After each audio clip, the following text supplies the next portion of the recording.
మొత్తానికి ఆంధ్రప్రదేశ్లో రాజ్యసభ అభ్యర్థుల ఎంపిక విషయంలో ఒక ట్విస్టే చూడాల్సి వచ్చింది. ఆ ట్విస్ట్ ఏంటి అంటే జనసేన ముందు నుంచి ఊహించినట్టు జనసేన ఖాతాలో లింగమనేనికి ఇస్తారని ప్రచారం జరిగింది. అన్నట్టుగానే ఆయనకి పేరే అనౌన్స్ చేశారు. ఆయన నామినేషన్ కూడా దాఖలు చేశారు. అలాగే ఒకటి భారతీయ జనతా పార్టీకి వెళ్తుందేమో అని అనుకున్నారు. కానీ భారతీయ జనతా పార్టీకి అయితే వెళ్ళలేదు. వాళ్ళు వద్దనుకున్నారో వదులుకున్నారో. ఇక మరో 2 సీట్లు అయితే తెలుగుదేశం పార్టీకి అనుకున్నట్టుగా మరో 3 సీట్లు సానా సతీష్ కి దాదాపుగా ఖరారైంది అనేది, అంటే ఈ వీడియో చేసే సమయానికి ఇంకా పూర్తి ప్రకటన రాలేదు. కానీ ఇక ఇప్పుడు పేర్లు అయితే వినిపిస్తున్నాయి. వర్ల రామయ్య గారు సీనియర్ కోటాలో ఆయనకి ఇస్తారా, లేదంటే అయ్యన్న పాత్రుడు కుమారుడు విజయ్కి ఇస్తారా అనేది. మూడోది కూడా ఒక మహిళకి ఏమన్నా ఈసారి అవకాశం ఇస్తారా, లేదు మామూలుగా వేరే వాళ్ళకి ఇస్తారా, రకరకాల ప్రచారాలు అయితే జరుగుతున్నాయి. ఇందులో కూడా సామాజిక వర్గ సమీకరణాలు ఇవన్నీ కూడా. కాకపోతే ట్విస్ట్ ఏంటి అంటే జనసేన కాపు సామాజిక వర్గాన్ని ఒక ట్విస్ట్ ఇచ్చిందా అనేది ఒకటి. ఈ చర్చ అంతా ప్రస్తుతం నడుస్తోంది. ఈ అంశం మీద చర్చించే ప్రయత్నం చేద్దాం. సరే, అనుకున్నట్టుగానే జరిగిందా ఎంపిక, లేదంటే ఇందులో ఏమన్నా బాగా తర్జన భర్జన చేసి ఫైనల్ గా ఈ ప్రకటన ఏమన్నా వచ్చిందా? ఇలా జరుగుతుంది అన్నటువంటిది కార్యకర్తలందరికీ తెలుసు, నాయకులందరికీ తెలుసు, జనానికి అందరికీ తెలుసు. ఇలా జరిగినప్పుడు మీరు ఇలా కామెంట్ చేస్తారు కాబట్టి అలా చెయ్యకుండా ఉండటం ఎలాగన్నది ముందుగానే చేసేశారు పవన్ కళ్యాణ్ గారు. అది అసలు సీన్. ఆయన ఆవేశం వెనకాల ఉన్న అసలు అంశం ఇదే అన్నమాట. ఇప్పుడు అర్థమవుతుంది. ప్రిపేర్ చేశారు అంటే మనకి దాసర్రాము అప్పుడు మన దాంట్లో కూడా మాట్లాడారు, మన దాంట్లో డిబేట్లో కూడా ఇలా లింగమనేనికి ఇవ్వడం ఏంటి, ఆయన ఏం చేశాడు అసలు పార్టీకి, ఏంటి ఆయనకి సంబంధం పార్టీకి అన్నటువంటిది. 15 సంవత్సరాలు సేవలు చేస్తున్నారంట కదా సార్ ఆయన జనసేనకి. నాకు చెప్పారు స్వయంగా. ఇప్పుడు సానా సతీష్కి ఇచ్చినప్పుడు అదే నవ్వుకున్నాం మనం. ఎందుకని సానా సతీష్కి 2024లో పార్లమెంట్ ఎన్నికల్లో ముందు ఫస్ట్ అతని పేరు అనౌన్స్ చేశారు కదా కాకినాడకి, తర్వాత మార్చారు మళ్ళీ టీ టైం ఆయనకి. అంటే అప్పటిదాకా జనసేన ఆయన అకస్మాత్తుగా తెలుగుదేశానికి ఎప్పుడయ్యాడు, అసలు అప్పుడు జనసేనలో ఎప్పుడున్నాడు ఆయన? అంటే మీ చేతిలో 100 కోట్ల రూపాయల సంపాదన ఉండి ఆ సంపాదనతో పాటుగా మీరు కావాలంటే అవసరమైతే 1 కోటి 2 కోట్లు 5 కోట్లు 10 కోట్లతో ఏదన్నా ఒక గిఫ్టులు ఇవ్వగలిగిన స్థాయి ఉంటే అప్పుడు మీ పట్ల ఒక రెస్పెక్ట్ పెరుగుతుంది. అప్పుడు మీరు చెప్పేటటువంటి స్టోరీ ఏదైనా సరే, సార్ నేను ఇంత సేవకుడిని, ప్రపంచానికి అద్భుతం చేస్తున్నాను, ఇవన్నీ. నిన్న నాకు అన్నిటికంటే ఆశ్చర్యం వేసింది ఏంటంటే ఎవరో చెప్పక్కర్లేదు, వాళ్లే రాసుకున్నారు ప్రెస్ నోట్లో. ఏమని? సామాజిక సమీకరణాలని పక్కన పెట్టి బాధ్యతాయుతంగా పనిచేసినటువంటి వాళ్ళకి ఇవ్వాలన్నటువంటి నిర్ణయంలో భాగంగా ఈ నిర్ణయం తీసుకున్నారు. అంటే సామాజిక సమీకరణాన్ని పక్కన పెట్టడం అన్నప్పుడు ఇంకా రాజకీయం ఎందుకు మనం చేయడం? అంతే కదా. రాజకీయం అంటేనే సామాజిక సమీకరణం, రణం కాదు, సామాజిక సమీకరణం. దాన్ని రణంగా మార్చేశారు వీళ్ళు. ఏంటంటే ముందుగానే హడావిడి చేశారు. లింగమనేని దాంట్లో ఆ ప్రెస్ నోట్లో ఇంకో డీటెయిల్డ్గా చూసాను నేను, రాత్రి వీడియో కూడా చేశా. నాకే ఓ పక్కన నవ్వు వస్తుంది చదువుతుంటేను. అది ఏంటది, ఆయన పార్టీకి చేసిన సేవలు అందులో లేవు. పార్టీకి చేసిన సేవలు 3 లైన్లు ఉన్నాయి. ఒకటి ఏంటంటే 2015 నుంచి ఆయన వెనకాలే ఉన్నారట. మరి ఎప్పుడన్నా భోజనాలకు వెళ్ళేటప్పుడు కనబడతారేంటో తెలియదు మనకి. అంటే పాప మనం కొన్ని వేల వీడియోలు ఉంటాయి కదా, వాటిలో లింగమనేని ఎన్ని చోట్ల కనబడి ఉంటారు. మేబీ ఇప్పుడు మనం ఈ మాట అన్నాక ఇప్పుడు ఆయన ఏదో ఒక టీంని ఏర్పాటు చేశారు కదా కౌంటర్ చేయడానికి, వాళ్ళు ఆ వీడియో ఏమైనా పెడతారేమో ఆయన. అదే అంటే అప్పుడప్పుడు ఆయన ఏది దశావతార గుడికి వెళ్ళినప్పుడు, గోశాలకు వెళ్ళినప్పుడు ఆయన కనబడుతుంటాడు అనుకో లింగమనేని. లేదా ఈ పర్సనల్ గా తెలుగుదేశం తరపున రాయబారి కదా ఆయన, ఆ కార్యక్రమానికి సంబంధించి ఏదన్నా జరిగినప్పుడు మీటింగ్ ఏదన్నా వీడియోలు ఉంటే అవి పెడతారేమో ఇప్పుడు. బట్ ఇప్పుడు మనం ఇన్నేళ్ల నుంచి చూస్తున్నాము, పవన్ కళ్యాణ్ గారిది పార్టీ పెట్టినప్పటి నుంచి చూస్తున్నాం మనం. స్టేజీ మీద కానీ, జనం ఆ నాయకుల మధ్యలో కానీ, కార్యకర్తల మధ్యలో కానీ ఎప్పుడన్నా కనబడ్డారా? జనసేనకు ఒక ఇదే ఇచ్చారు కదా ఐడెంటిటీ కార్డు. ఐడెంటిటీ కార్డు ఆయన పేరు మీద ఎప్పుడు పెట్టారు, ఎప్పుడు తీశారు? ఆయనకి మెంబర్షిప్ ఎప్పుడు ఇచ్చారు? మెంబర్షిప్ డబ్బులు ఎప్పటి నుంచి కడుతున్నాడు ఆయన? వీళ్ళకే కడుతున్నాడా, తెలుగుదేశానికి కూడా కడుతున్నాడా? అన్ని పార్టీలకు కట్టుకోవచ్చు, ఎట్లాగా ఏమన్నా ఉందా ఫార్ములా మనకు తెలియదు. ఆ తర్వాత అదొకటి పెట్టారు. ఒకటి ఆయన 15 ఏళ్ల నుంచి ఉన్నాడు, అనేక మంది నాయకులు వెళ్ళిపోయినా 2024 ఎన్నికల్లో తోడున్నది ఈయనేనంట. అందరూ వదిలి వెళ్ళిపోయినా ఈయన ఉన్నారట. ఏడి లక్ష్మీనారాయణ అంటే వాళ్ళందరూ వెళ్ళిపోయినా అనే ఉద్దేశం పరోక్షంగా వాళ్ళు ఆయనే చెప్పారు కదా, ఉండుంటే తోట చంద్రశేఖర్ అందరికి వచ్చి ఉండేది అనేటువంటి. ఇవి ఇలాంటి ఒక 2 3 పెట్టారు ఆయన గురించి. మిగతాదంతా ఏంటంటే ఆయనకి రియల్ ఎస్టేటు సో ఉంది, ఆ ఎల్ఈపిఎల్ అంటే ఆయనదే. ఆయన అదేది మనం ఇప్పుడు చూస్తుంటాం కదా హైవే పక్కన వీళ్ళందరూ విల్లాలు, వైసీపీ వాళ్ళు విల్లాలు కూడా వీళ్ళందరూ ఉంది అక్కడే కదా విల్లాలును, ప్లస్ ఆ రోడ్డు పక్కన ఉన్న ఆ దీన్ని కూడా అపార్ట్మెంట్లు ఉంటాయి కదా, హై రైజ్ బిల్డింగ్స్, అవన్నీ ఆయనేనట రియల్ ఎస్టేట్. ఇప్పుడే అవన్నీ చదివాక ఓహో ఈయన లింగమనేని గారేనా అయితే అనుకున్నాను అనమాట. ఎందుకంటే లక్ష్మీపార్వతి అందులో ఉన్నది, సజ్జల వీళ్ళందరూ కూడా ఆటిట్లో విల్లాల్లోనే కదా ఉండేది. అట్లాంటి చోట్ల ఇవన్నీ కూడా ఉన్నాయి. అంటే ఆయన రియల్ ఎస్టేట్ ఏం చేశారు, అలాగే ఆ రియల్ ఎస్టేట్ కోసం ఆయన దానం చేసినటువంటి ఆలయానికి భూమి, ఆ ఆలయం కట్టించిన తర్వాత ఆలయానికి భూమి ఇచ్చారు. ఇలాంటి అంటే ఆయన దాతృత్వము, ఆయన సేవాభావము, ఆయన అన్నదానాలు చేస్తారు, ఆయన వాళ్ళ నాన్నగారు వాళ్ళ అమ్మగారి పేరు మీద ట్రస్ట్ పెట్టారు. ఇది ఆయన చరిత్ర. అది దాదాపుగా ఒక 7-8 పేరాలు రాశారు. ఆయన పార్టీకి చేసిన సేవలు పాపం ఈ కొద్దిగా రాశారు అనమాట. ఎందుకంటే ఏం రాయాలో అర్థం కాలేదు వాళ్ళకి కూడా. అలా కాకుండా అప్పుడేది కొంచెం దాన్ని ఏమంటారు, క్రియేటివిటీ సినిమా స్టైల్లో ఉంటుంది కదా, అట్లాంటి క్రియేటివిటీ ఏమన్నా ఇవ్వదలుచుకుంటే శుభ్రంగా పవన్ కళ్యాణ్ గారు ఆ రోజున 2014లో పార్టీ పెట్టగానే ఇబ్బంది పెడుతున్నటువంటి సందర్భంలో నిలబడి మీరు పార్టీ పెట్టాల్సిందే అని పిలిచినటువంటి వాడు ఆయనే. 2015లో పార్టీకి సంబంధించి ప్రతి సలహా ఆయనతో పాటు ఇచ్చారు. 2018లో బయటికి రావడానికి కారణం ఆయనే. మీరు గట్టిగా నిలబడాలి చంద్రబాబు ప్రభుత్వం మీద అంటే బయటకు వచ్చారు. ఆ తర్వాత లేదు జగన్మోహన్ రెడ్డి ఎంతకంటే దుర్మార్గుడు అని చెప్పి ఆయన కనిపెట్టి ఆ విషయాన్ని పవన్ కళ్యాణ్ గారి దృష్టికి తీసుకెళ్లడంతో జగన్ అధికారులకు రానివ్వనని ప్రకటించడానికి కారణం కూడా ఆయనే. ఆ తర్వాత 2024 తర్వాత 19 తర్వాత జగన్ని నిలదీయడానికి ప్రతి అంశంలోనూ ఆయనే కారణం. అమరావతి ప్రాంతంలో భూములు పోతా ఉంటే పవన్ కళ్యాణ్ గారిని చైతన్యపరిచి లేదా పవన్ కళ్యాణ్ గారికి తగిన సమాచారం ఇచ్చి ఆయన్ని కార్యోన్ముఖుడిని చేసి ఉద్యమానికి నాయకత్వం వహించేలా చేసింది ఆయనే. ఇట్లాంటి ఏమన్నా ఎలివేషన్ ఇస్తే బాగుండేదేమో. అయిపోయిందండి, మీరు చెప్పేసారు మొత్తం స్క్రిప్ట్ అంతా, అది రాసుకుని ఎడిట్ చేసేస్తారు. అంటే రేపు రైటర్ కి ఎవరికైనా ఫిల్మ్ రైటర్ ఎవరు ఉంటారు కదా, అది ఇస్తే ఎందుకంటే స్టవ్ వెలిగించకుండా మంట లేకుండా చేపల కూర వండించారు. ఇది మీరు ఎంత స్క్రిప్ట్ ఇస్తే ఎందుకు రాదు, వచ్చేస్తుంది బయట తొందరగా రాసి. ఇట్లా ఇవన్నీ చేసినటువంటి వ్యక్తి మీకు ఎవరికి తెలియదు అన్నది. ఇప్పుడు వాస్తవంగా నాకు అంటే పాపం నిజంగా మనం సొసైటీ ఎట్లా తయారైపోయిందంటే మన పాలిటిక్స్ని ఎప్పటి నుంచి అంటే ఒక్కోసారి అనిపిస్తుంది. నేను యుక్త వయసులో ఉన్న సందర్భంలో వృద్ధ జర్నలిస్టులు ఎవరన్నా కనుక మాటరంలోనా అంటే కనుక ఏం వీళ్ళు పద్దాక మాటారు నవ్వుకునేవాడిని, తిట్టుకునేవాడిని.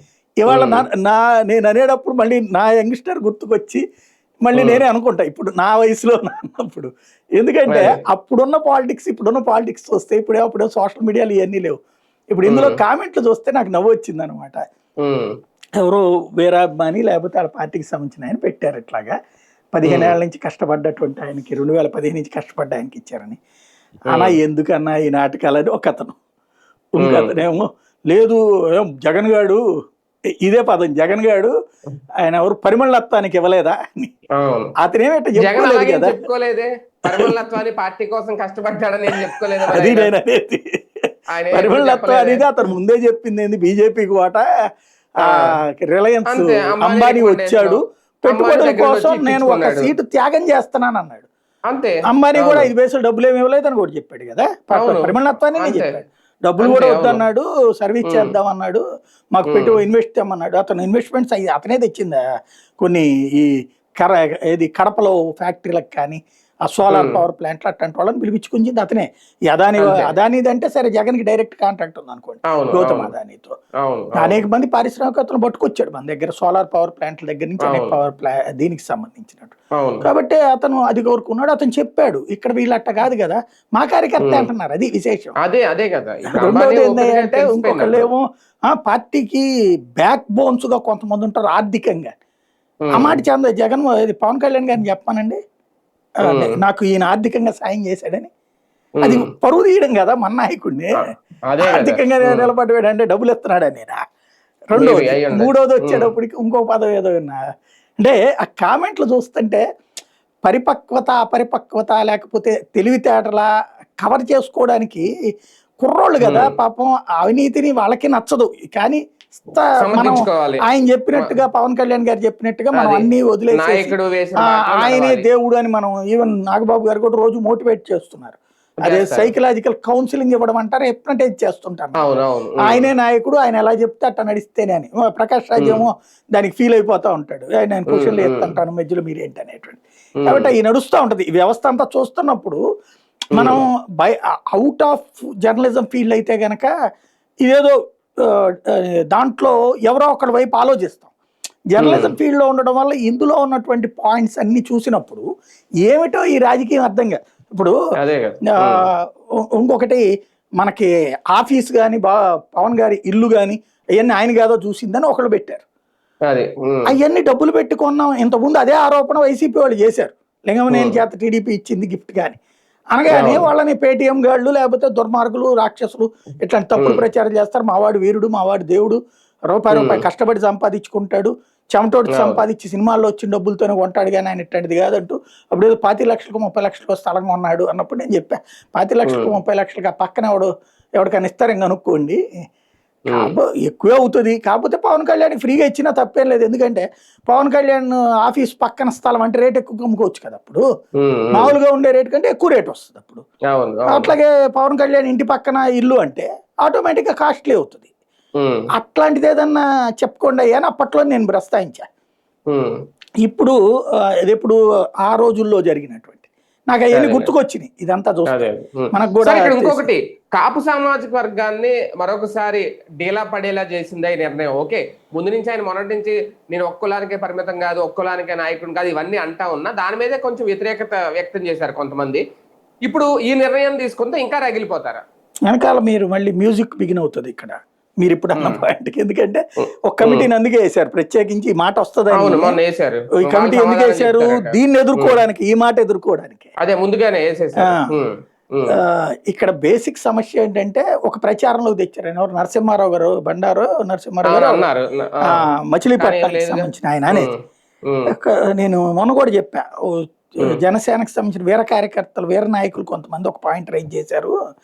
అట్లా చెప్పి ఎట్లాగా కుల సంఘాలు నా మీద ఒత్తిడి చేస్తేనే నేను ఇవ్వలేనండి మీ వాడికి, వదిలేయండి అని చెప్పి తను ఇట్లాగ ఇచ్చుకోవడానికేమో అని పాప నిన్న ఆ పేరు అనౌన్స్ చేసేదాకా నమ్మిన వాళ్ళు ఉన్నారు ఆయన్ని. తీరా చూస్తే అది పోయింది. సమస్య ఏంటయ్యా అంటే 21 సీట్లు తీసుకున్నారు, అదే తక్కువ తీసుకున్నాం అంటారు. తీరా చూస్తే అందులో 10 మళ్ళీ తెలుగుదేశం వాళ్ళు 10-15 ఉంటారు వాళ్ళే. అదేమంటే మనకి మనుషులు లేకపోతే ఏం చేస్తాం అంటారు. ఇప్పుడు రాజ్యసభ మనుషులు లేరు అనుకుంటా.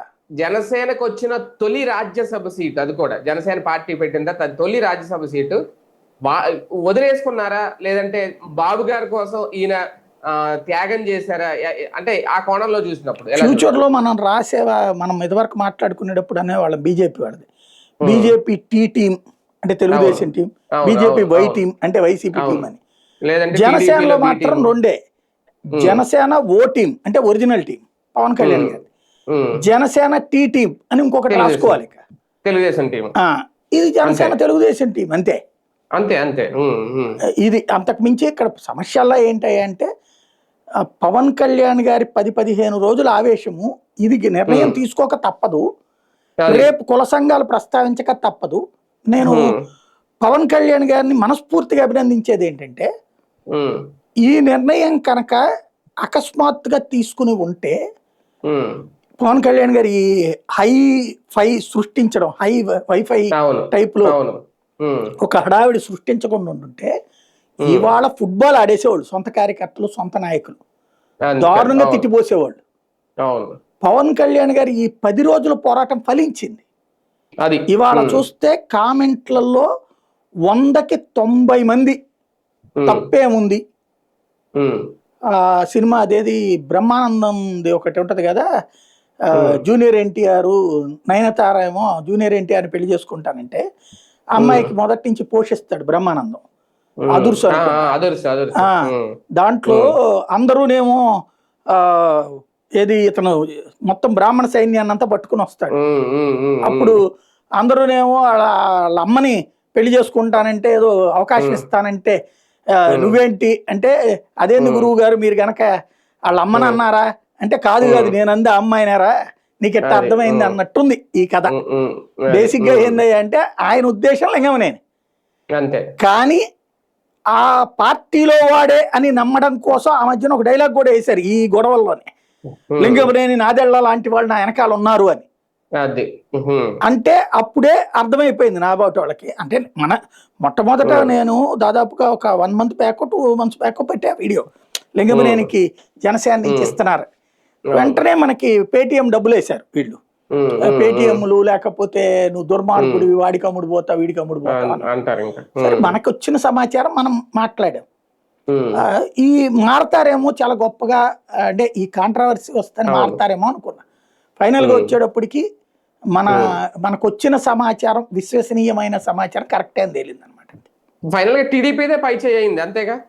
టీడీపీ రాజ్యసభ సీట్లు 4 తనే తీసుకుంది on the name of Janasena. అది సరే ఇక టీడీపీ అభ్యర్థుల విషయంలో కూడా ఎందుకు మళ్ళీ వరలరామయ్య గారి పేరు తెర మీద తీసుకొస్తున్నారు, ఎందుకు ఆయనకి పాపం మళ్ళీ ఏదో ఆశ చూపిస్తున్నారు, నిజంగా ఇస్తారా? ఆయనకి ఇవ్వాలని అయితే నేను మనస్ఫూర్తి కోరుకుంటానండి. ఎందుకంటే ఆయన సర్కిల్ ఇన్స్పెక్టర్ గా పనిచేసిన రోజుల నుంచి తెలుసు నాకు ఆయన ఎలాంటి వర్క్ చేస్తాడు ఏంటి అన్నటువంటిది. ఇంకోటి తెలుగుదేశంలో ఆనాటి నుండి ఈనాటి వరకు పార్టీని వీడకుండా ఎన్ని క్రైసిస్ వచ్చినా సరే 10 ఏళ్ల పాటు పార్టీ అధికారంలో లేకపోయినా ఉన్నాడు. మొన్న 5 ఏళ్ల పాటు నానా కష్టాలు ఉన్న సందర్భంలోనూ ఉన్నారు. ఆయన ఇంకోటి అందరి దగ్గర చేతులు జాచే రకం కూడా కాదు. వాళ్ళ అబ్బాయికి అదృష్టవశాత్తు అంతకుముందు ఈయన ఓడిపోయా, ఎందుకంటే ఈయన నేను తిరుపతిలో ఉన్నప్పుడే ఈయన పార్లమెంట్కి కూడా పోటీ చేసింది. అప్పుడు వాస్తవంగా 6,000 ఓట్ల తేడాలో ఓడిపోయారు ఆయన. నిజంగా అయితే గెలవాల్సింది తిరుపతి పార్లమెంట్ సీటు ఆయన చివరిలో ఇచ్చారు టికెట్. ముందు ఎవరో కోటీశ్వరుడికి ఇచ్చారు, ఆ కోటీశ్వరుడు రాలేదు, ఆయన భార్యకి ఇచ్చారు, కోటీశ్వరుడు భార్యకి ఎవరికో. ఆమె ఏమో రేపు ఎలక్షన్ అనగా కూడా వాళ్ళకి కూడా రాలే. నేను అప్పటికి TV9 లో ఉన్నప్పుడు 3 సార్లు వార్తలు వేసా, సొంత నాయకులకి తెలియట్లేదండి ఎవరో ఇంతవరకు అన్నారు. వాళ్ళు నాకు కూడా ఫోన్ చేసి లేదండి మేము చాలా మాట్లాడుతున్నాం కాంటాక్ట్ లో ఉన్నారు, నాయకులను అడిగితేనే మాకేడ ఉన్నారన్న అంటారు వాళ్ళు. ఫైనల్ గా రేపు ఇదన్నా కూడా రాలేదు, ఎందుకంటే గెలవరేమో అని చెప్పి డబ్బులు ఎందుకు తగలేసుకోవడం అని ఆగారు.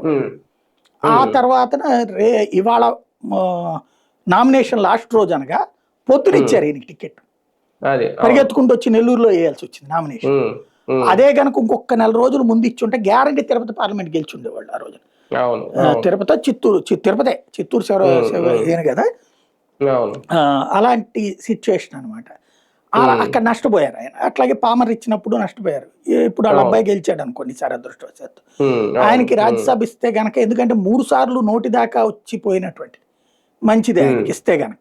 కాకపోతే ఇక్కడ విశేషం వల్ల ఏంటంటే ధనవంతులు, పార్టీలతో సంబంధం లేనటువంటి వాళ్ళు పార్టీ సానుభూతి పరులనే సర్టిఫికెట్ తో ఇస్తారు వీళ్ళు.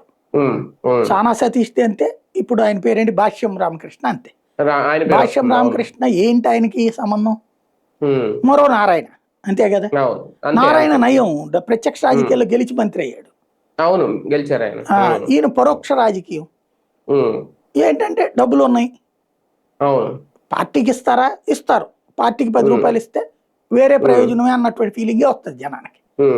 అదేదో మళ్ళీ దాన్ని కూడా వాళ్ళు మన రాధాకృష్ణ గారి పేపర్లోనూ మన కిరణ్ గారి పేపర్లో చదివితే ఆయన పార్టీకి ఏదో విశేషమైన సేవలు అందించినట్టు రాసుకొచ్చారు వాళ్ళు.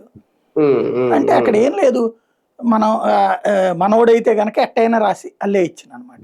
అప్పుడు ఇంకా 4 ఇంకా సామాజిక వర్గ సమీకరణాలు చూసినట్టు ఎక్కడ అవుతుంది సార్ ఒకవేళ ఈ లిస్ట్ కరెక్ట్ అయితే?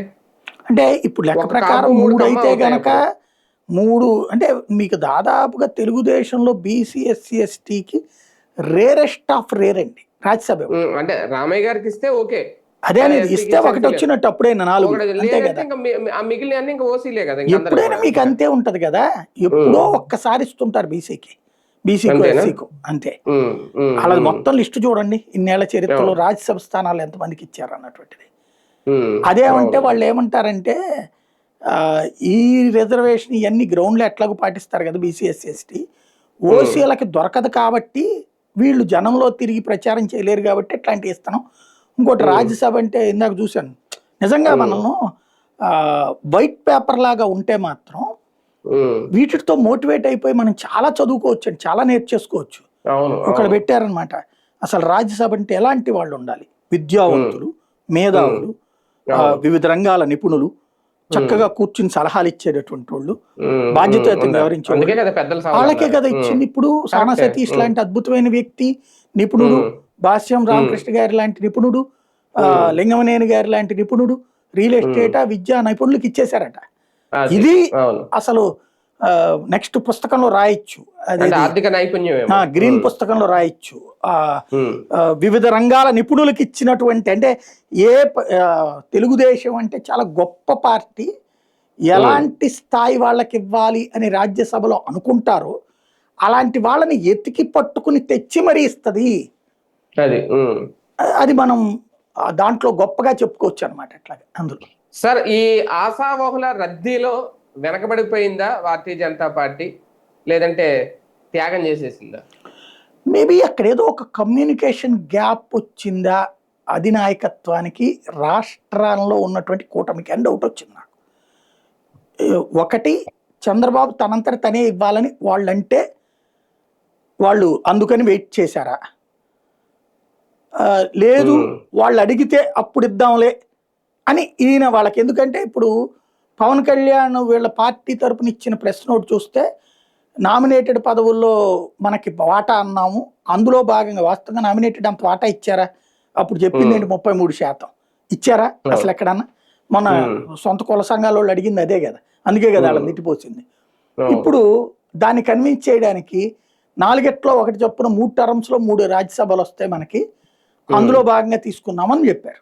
ఇప్పుడు ఒక రాజ్యసభ వచ్చింది, రెండో తెరాజు వస్తే అది కాస్త తెలుగుదేశం వాళ్ళకి ఇచ్చి జనసేన అని చెప్తున్నారు. అంటే నెక్స్ట్ ట్రిప్ 2 సార్లు కూడా అదే వస్తారనమాట. అట్లాగే వస్తుంది వీళ్ళకి. బీజేపీకి ఇక ఇవ్వరనమాట. అది అర్థం వాళ్ళకి.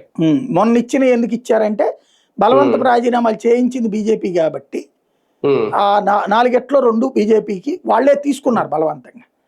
రెండప్పుడు బీజేపీ వాళ్ళు తెలుగుదేశానికి ఇచ్చారు, ఇచ్చుకున్న ఆయన పుచ్చుకున్నారు, ఇచ్చుకోలేదు ఆయన. ఈసారి టీడీపీ మహిళకి ఛాన్స్ ఇచ్చే అవకాశం ఏమన్నా ఉందా అసలు? చూడాలి మరి, కాసేపట్లో ఇస్తే గనక 33% రిజర్వేషన్ అనేది ఒకటి వర్కౌట్ అయినట్టు ఉంటది. మన లోకేష్ గారు అన్నమాట నిలబెట్టుకున్నట్టు అవుతుంది. లేదంటే ఆయన 2029 ఎన్నికలకి అన్నాను లేని అప్పుడు మళ్ళీ కవరింగ్ ఇస్తారు అక్కడ దాంట్లో.